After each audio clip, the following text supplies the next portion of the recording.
Salve galerinha misteriosa do YouTube, tudo bem com vocês? Eu sou Bruna Oliveira, sejam todos muito bem-vindos ao canal Mistérios do Tempo. Novamente quero agradecer aos novos inscritos e também aos inscritos mais antigos. Vocês estão nos ajudando muito, compartilhando o nosso trabalho, dando pra gente aquela audiência, aquele like que tanto nos ajuda. Muito obrigada e um beijo grande para cada um de vocês. Bom, hoje nós vamos contar uma história que aconteceu no século XIX em São Paulo, e essa é uma história criminal e também sobrenatural. Vocês já ouviram falar sobre o casarão assombrado de Araraquara? Pois bem, é justamente sobre esse local que nós vamos falar hoje. Há quase 30 anos, a última família que morou nessa casa precisou aterrar o porão e vocês vão entender o porquê eles precisaram fazer isso. Além desses fatos, coisas estranhas acontecem até hoje por lá e fotos misteriosas foram tiradas nesse local, e muitas pessoas falam que o que aparece nessas fotografias são os espíritos do coronel, que era o antigo morador, proprietário dessa casa, e também dos seus escravos. Será verdade, pessoal? Vamos conhecer essa história na íntegra? Então bora lá. Vlad, solta a vinheta.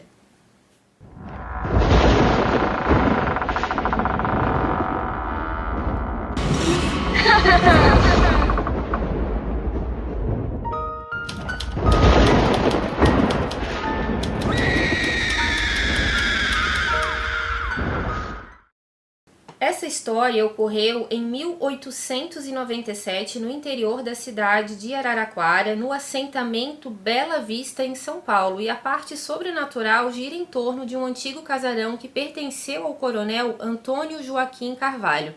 Esse casarão hoje ele é tombado pelo patrimônio histórico, porém ele está totalmente abandonado. Mesmo muito deteriorado, vandalizado e também interditado por causa das más condições, muitas pessoas acabam burlando e acabam visitando esse local, por justamente tentar captar alguma imagem, que outras pessoas já conseguiram tirar em fotografias. Então muita gente vai lá, pesquisadores paranormais, pessoas curiosas também vão lá, porque dizem que escutam gritos, pedido de socorro. Então essas pessoas estão sempre em busca de tentar provar que realmente o sobrenatural existe ali. O casarão e as amplas terras que o cercam pertenciam à família do coronel Antônio Joaquim Carvalho, que era um importante líder político da região na época e também era um grande produtor de café.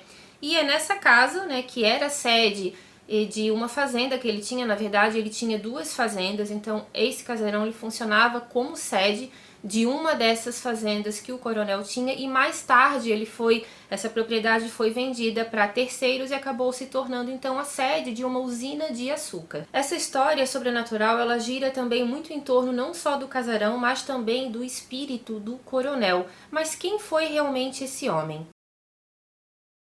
O coronel Antônio nasceu em Porto Feliz no dia 7 de julho de 1838 e era filho do alferes Joaquim Gabriel de Carvalho e da senhora Maria Ilustrina Martins Bonilha. Ele era formado em Direito, mas ele nunca advogou, ele preferiu sempre partir para a parte então ali da lavoura, Ele sempre quis ser um produtor de café e ele acabou se tornando um grande produtor de café. Ele começou a fazer isso na cidade de Capivari, só que em 1875 ele acabou então se mudando para Araraquara e se tornou o proprietário das fazendas Simão e Bela Vista. Ele foi casado duas vezes, a sua primeira esposa se chamava Zulmira Alves e mais tarde ele acabou se casando com outra mulher chamada Ana Francisca Pinto Ferraz. Quando foi proclamada a República, esse homem que era um republicano assíduo, ele ganhou um cargo muito importante de chefe político na cidade. Era uma pessoa muito respeitada e também temida, porque, segundo a história conta, ele tinha bastante escravos e mesmo depois da abolição da escravatura, esse homem então mantinha os escravos dele preso dentro de um porão. Na verdade, ele tinha no casarão uma senzala que, diferente de outras propriedades, a senzala não era separada da casa principal, ela ficava embaixo, no térreo. Só que abaixo dessa senzala também tinha um porão que hoje é aterrado.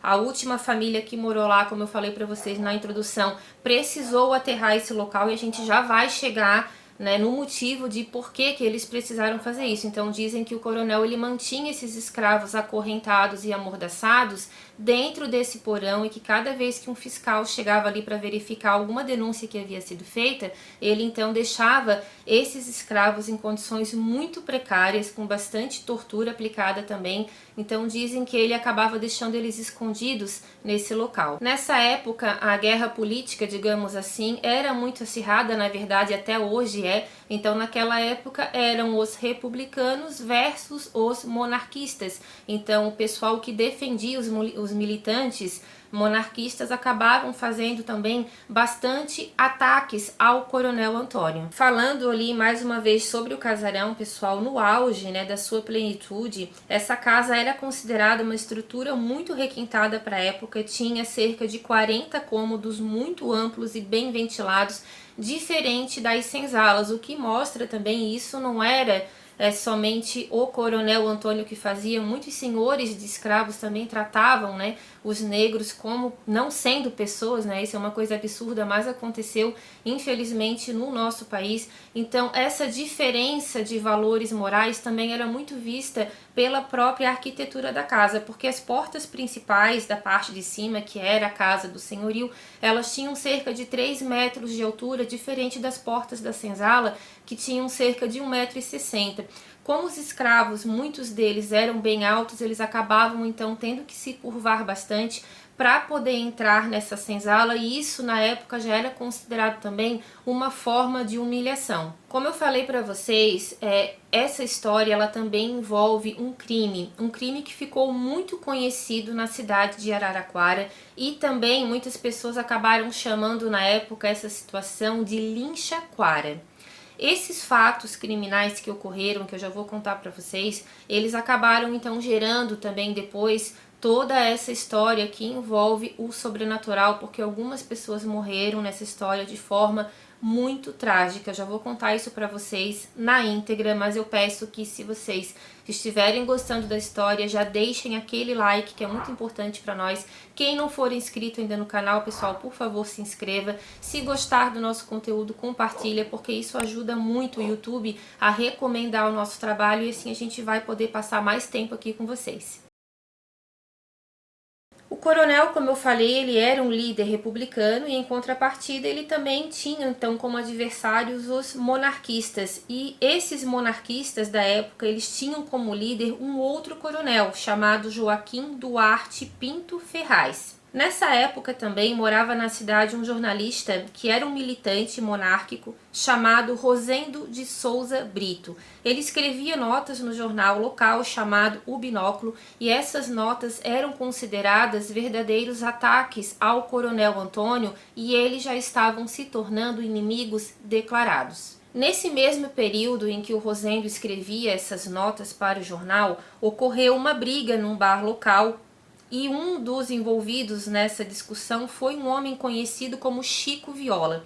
Ele se envolveu nessa briga e ele acabou sendo preso pelo tenente João Batista Soares. Só que mais tarde, já estando preso, o Chico Viola ele acabou fazendo então uma denúncia contra esse tenente, dizendo que ele foi espancado, e muitas pessoas acabaram então tomando partido a favor do Chico Viola, principalmente os militantes da monarquia. Para piorar a situação, o coronel Antônio Joaquim ele acabou defendendo então o tenente João Batista, e foi justamente nessa defesa que ele sofreu verdadeiros ataques por parte desse jornalista do Rosendo, e também por muitas pessoas da cidade, que acabaram acreditando realmente na versão que o Chico contou. A gente não sabe exatamente se ele sofreu esse espancamento, isso nunca conseguiu ser provado, mas o tenente então acabou tendo essa defesa feita pelo coronel, e ele acabou sendo inocentado, e com isso então os ataques nos jornais contra o coronel Antônio começaram a ficar muito acirrados. Os ânimos entre ele e o Rosendo estavam praticamente assim insustentáveis, e eles já não se suportavam mais, e a partir então desses ataques que foram feitos no jornal contra o coronel, uma tragédia então começou a ser traçada. No dia 30 de janeiro de 1897, por volta das 17 horas, o coronel Antônio Joaquim viu então o jornalista Rosendo entrando na farmácia São Bento, aonde o tio dele, o Manuel de Souza Brito, trabalhava como gerente. O coronel ele entrou muito enfurecido, tomou satisfações com o Rosendo, pediu para ele explicar o porquê que ele estava fazendo aquele tipo de ataque, pediu para que ele se desculpasse. Os ânimos começaram a ficar muito exaltados, nenhum dos dois então se entendia. O tio do Rosendo, né, o senhor Manuel, ele acabou tentando apaziguar a situação e mais tarde ele acabou entrando de gaiato nessa história, acabou pagando o pato por uma coisa que ele não fez. O que aconteceu então? O coronel e o jornalista Rosendo, eles entraram em uma luta corporal. Na verdade, o coronel machucou bastante o Rosendo, aplicou nele várias bengaladas, porque ele usava uma bengala. Parece que esse jornalista ficou bastante machucado, então no auge ali da fúria, ele acabou então tirando uma garrucha que ele carregava com ele, aplicou então nessa briga, porque eles já estavam rolando no chão, ele disparou 4 disparos contra o coronel, apenas um acabou pegando no abdômen desse homem e justamente esse tiro acabou sendo fatal e algumas horas depois o coronel acabou morrendo por hemorragia interna. Tanto o Rosendo quanto o Manuel, porque assim, o Manuel ele não teve absolutamente nada a ver com essa história, ele era gerente dessa farmácia, tentou separar a briga do sobrinho e do coronel, não conseguiu, mas no momento em que a polícia chegou, o senhor Manuel também foi preso junto com o Rosendo e eles foram levados imediatamente para a delegacia. Um dos filhos do coronel se chamava Major Dário Alves de Carvalho. Esse homem, segundo a história conta, reuniu alguns capangas da cidade de Araraquara e também de outras cidades vizinhas, principalmente pessoas que defendiam a República, organizaram então, digamos assim, um mutirão e invadiram a cadeia municipal de Araraquara. Eles forçaram a entrada, renderam os policiais que estavam ali de guarda, tiraram esses 2 homens para a rua, levaram eles diretamente para a praça da Igreja da Matriz, tanto o Manuel quanto o Rosendo. Eles foram brutalmente espancados, eles foram linchados por esses homens. A população também que estava ali próxima não conseguiu fazer nada porque tinha muitas pessoas ali batendo neles e eles acabaram então morrendo dessa forma tão brutal e os corpos foram deixados ali então nessa mesma praça. Essa situação marcou muito a cidade de Araraquara. Até hoje a cidade ainda lembra, né, desse fato tão triste que ficou conhecido como Linchaquara. Foi uma coisa muito horrível, muito brutal, extremamente covarde que aconteceu com esses homens. E o que aconteceu nessa época então foi feito dessa forma, a mando do major. Muitas pessoas testemunharam, reconheceram o major e também os seus capangas, porque eu não sei se eles estavam usando algum tipo de capuz ou se isso foi feito a olho nu para que todo mundo pudesse ver, porque muitas pessoas falaram que reconheceram, mas como essas pessoas tinham grande poder político e quem morreu também foi um coronel nessa época, foi colocado como algo realmente extremamente grave e também envolvendo ataques políticos, eles acabaram então sendo inocentados, mas a população local nunca aceitou essa sentença. Bom, então essa história, né, criminal que aconteceu acabou então realmente levando aos fatos sobrenaturais. Muitas pessoas falam então que esse local hoje é assombrado tanto pelo espírito do coronel quanto pelos espíritos dos seus escravos, que segundo a história conta, ele acabava torturando bastante. Referente aos Brito, eu não consegui encontrar nenhuma ligação com o sobrenatural, mas se vocês souberem de alguma coisa, deixem aqui para mim nos comentários. O fantasma que, segundo muitos afirmam assombrar esse local, é o do coronel, que até hoje leva a fama de ter sido um senhor de escravo muito rígido e que aplicava castigos muito brutais com essas pessoas. Muitas correntes foram encontradas nesse local. Hoje praticamente não tem mais nenhuma corrente, mas tem ainda alguns grilhões na parede que provam que realmente pessoas eram acorrentadas ali. Então, mesmo sendo um senhor de escravos, se ele tinha essa quantidade de correntes que pessoas mais antigas da região falam que realmente era um casarão, que tinha inclusive um muro, parece que tem ainda uma parte desse muro que é separado da casa, onde tinha sim alguns grilhões e correntes que eram colocados escravos ali durante o sol quente, durante a noite, chuva, para que eles ficassem amarrados ali ao ar livre e também tivessem então as suas punições à base do chicote. A fama de mal-assombrado desse lugar começou quando algumas fotos foram tiradas dessa casa e nessas fotografias, vultos que dizem ser do Coronel Antônio e também dos seus escravos supostamente aparecem.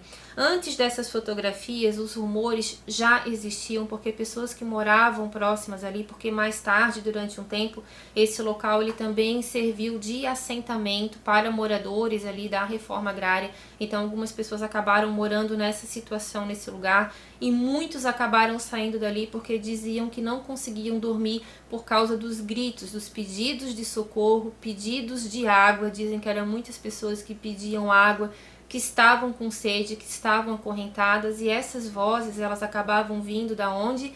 Justamente do porão que foi aterrado há cerca de 30 anos atrás pela última família que morou nesse local. Essa família já teve essa atitude porque eles diziam que não conseguiam dormir, que escutavam muitos barulhos de corrente, que eles saíam na rua para verificar se era alguém que estava tentando pregar alguma peça, porque primeiramente é visto dessa forma, que algum engraçadinho está tentando assustar a família, até que eles perceberam então que esses gritos vinham justamente do porão. Porque como eu falei para vocês, tinha senzala, mas abaixo tinha esse porão que era na verdade uma espécie de esconderijo, aonde o coronel então colocava esses escravos escondidos, né, quando os fiscais acabavam batendo ali, porque ele era também denunciado por ter ainda escravos, isso era proibido, a Lei Áurea já tinha sido assinada, e quando algum fiscal aparecia e algum desses escravos estava solto, eles eram obrigados a falar que na verdade eles não eram mais escravos, mas sim que eles eram funcionários, o que não era verdade. Em 2017, a equipe de um programa de TV coordenada pelo apresentador Geraldo Luiz, inclusive o Geraldo dormiu nesse local por uma noite, e foi tirado algumas fotografias onde algumas imagens estranhas foram captadas e posteriormente foram divulgadas por ele na internet. Em uma das fotos compartilhadas pelo Geraldo, foi feito um registro por um operador de câmera, na verdade um operador de som do programa, chamado Diego. O Geraldo disse a seguinte frase: "Vejam isso, essa foto foi tirada pelo meu operador de som Diego, notem na escada, deem um zoom. Essa foto foi tirada no primeiro dia da equipe no casarão do Coronel. Eu cheguei para gravar somente no outro dia." Então, se vocês observarem essa foto, existe sim uma sombra negra, né, um vulto negro, que está bem no centro da escada. Segundo o Diego, que é esse funcionário do programa, ele falou que ele sentiu uma presença e ele tirou então essa fotografia. A princípio, pessoal, até o momento nada foi provado, então tudo leva a crer que nenhuma manipulação de Photoshop foi feita, porque essa foto foi colocada à disposição para análise e nada foi comprovado dizendo que ela é falsa. O Geraldo ele passou uma noite muito difícil, ele disse que estava muito frio, não conseguiu dormir, escutou vários ruídos, não viu nada, mas sentiu algumas presenças, e outras fotografias também foram tiradas aonde ele está na parte de baixo do casarão, e muitas pessoas na internet, segundo ele não tinha notado essa presença em uma das janelas da parte de cima. Em uma dessas fotos, se vocês perceberem, na janela do meio, realmente aparece uma imagem como se fosse uma névoa. E algumas pessoas falaram, inclusive o próprio Geraldo também confirmou, que ele acredita que seja o esboço de uma pessoa, né? Uma parte de perfil de uma pessoa que está então no andar de cima. Uma outra foto também foi tirada no andar de cima da casa, justamente onde eram os aposentos do Coronel Antônio.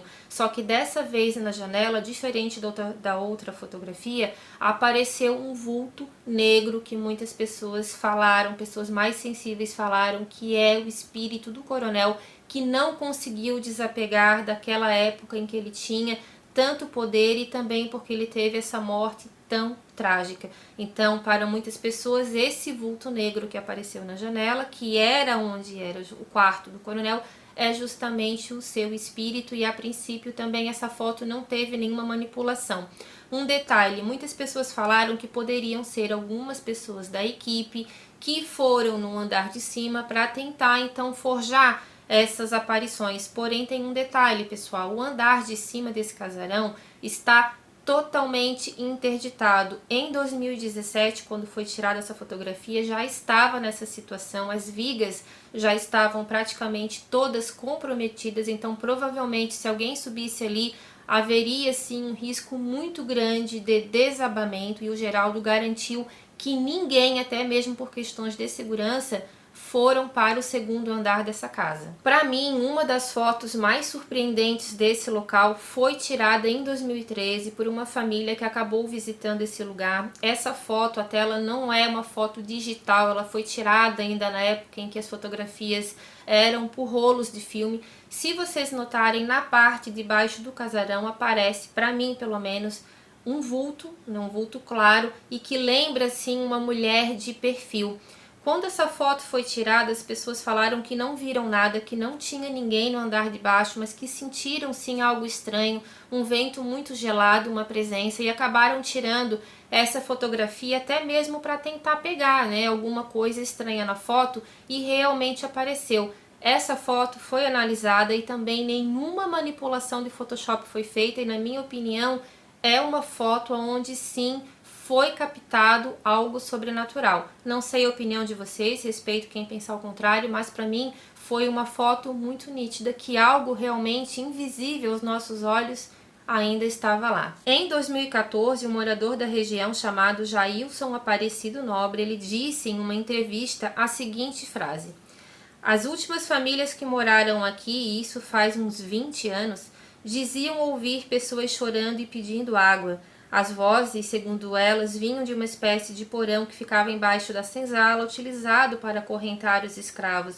Na tentativa de resolver o problema, eles tamparam a entrada desse espaço e, pelo que eu me lembro, isso foi resolvido. Então, eu já havia contado isso para vocês, mas eu fiz questão de repetir porque foi algo retratado por um morador local que mora, né, ou que morava ali desde criança, e ele disse que quando ele era pequeno, esse porão ainda não era aterrado e ele e os amigos acabavam então explorando esse local, e ele disse que sim, que no porão havia muitas correntes nas paredes, tinham outros objetos ali dentro que provavelmente eram para torturar essas pessoas, e uma coisa que ele achava também muito assustadora é que nas paredes haviam vários números romanos. Ele falou também que embaixo desse porão tem um túnel com cerca de 300 metros usado para ligar essa senzala a uma outra fazenda do coronel. Ele disse que tudo isso ainda está lá, porém aterrado. Também em 2014, um outro morador da região chamado João Francisco da Silva, que na época tinha 69 anos, ele contou que uma senhora conhecida como Maria do Seu Vidal garantia ter visto e também escutado coisas muito estranhas nesse lugar. Ele disse que a senhora Maria contava que via sim, sempre que ela passava em frente ao casarão, porque na verdade ela morava ali no casarão ou muito próximo dessa região. Ela falava que via então uma mulher muito bonita, muito bem vestida, com uma bandeja cheia de joias, dizendo para ela que sim, que ali estavam enterrados os tesouros do Coronel Antônio e que ela precisava cavar esse local para tentar descobrir aonde estava todo esse tesouro e que só assim então eles poderiam ter descanso. Eu não sei se a senhora Maria tentou realmente cavar esse local, eu sei que outras pessoas ficaram sabendo dessa história, foram nesse casarão, muito desse vandalismo que ocorreu ali foi em busca desse tesouro, mas até hoje nada foi encontrado. O senhor João Francisco, ele conta que ele acredita sinceramente que tudo que a senhora Maria falava era realmente verdade, porque ela já era uma senhora de idade muito correta, muito respeitada, não iria mentir com um assunto tão sério. Então, para ele, realmente ela via essa mulher vestida, né, muito bem vestida, com roupas de época, com essa bandeja de joias, dizendo que esse tesouro ainda estava enterrado ali e que precisaria ser encontrado. Há cerca de 9 anos atrás também, uma outra equipe bem conhecida, o Caça Fantasmas Brasil, eles estaveram nesse local e a Rosa Maria Jacques, que é a médium, né, sensitiva, ela então afirmou que teve contato com os espíritos desses escravos, que eles ainda estavam presos ali por todo o sofrimento que havia sido aplicado. Eu não vi esse episódio, mas eu também não sei se ela viu o espírito do Coronel Antônio, mas o que eu sei é que pelo menos com os espíritos desses escravos, a Rosa então teve esse contato. Então, assim, gente, até hoje muitas pessoas falam que escutam choros, barulhos, luzes vindos desse local. Algumas fotografias foram tiradas também mais ao longe, onde mostram que é uma figura supostamente usando um chapéu preto. Pode sim ser o espírito do coronel. Pessoas mais sensíveis já estiveram ali e dizem que viam sim um homem com um chapéu preto na parte de cima do casarão, olhando para eles de uma forma muito rígida, demonstrando que ali ainda havia sim o proprietário do local, que ele era o dono daquele local e que ao mesmo tempo então o choro, né, dessas pessoas acabavam vindo desse porão que hoje está aterrado. Então, assim, são muitas histórias, pode ser que alguma coisa realmente tenha sido aumentada, distorcida, porque já é uma história um pouco mais antiga, mas é uma região que realmente aconteceu esses crimes. O coronel estava envolvido, né? Ele foi morto também, foi assassinado. Os Brito também foram, né, mortos de uma forma muito cruel, que foi por linchamento, e também tem essa situação envolvendo os escravos, que a gente sabe que muito sofrimento realmente era infligido, né, a essas pessoas, e infelizmente são fatos reais. Então, essa foi a nossa história de hoje, pessoal. Casarão Assombrado de Araraquara. O que vocês acham? Esse local realmente é assombrado ou tudo isso é obra da nossa imaginação, fruto do nosso medo, que muitas pessoas vão já com bastante medo, e qualquer barulho então pode significar que algo estranho esteja por ali? Deixem para mim aqui nos comentários. Peço novamente que se gostaram do vídeo, deixem o seu like, sua inscrição, seu comentário também, e que compartilhem esse vídeo, pessoal, porque isso nos ajuda muito, tá bom? Um beijo grande, é um prazer enorme estar aqui com vocês e até a próxima história. Tchau, tchau!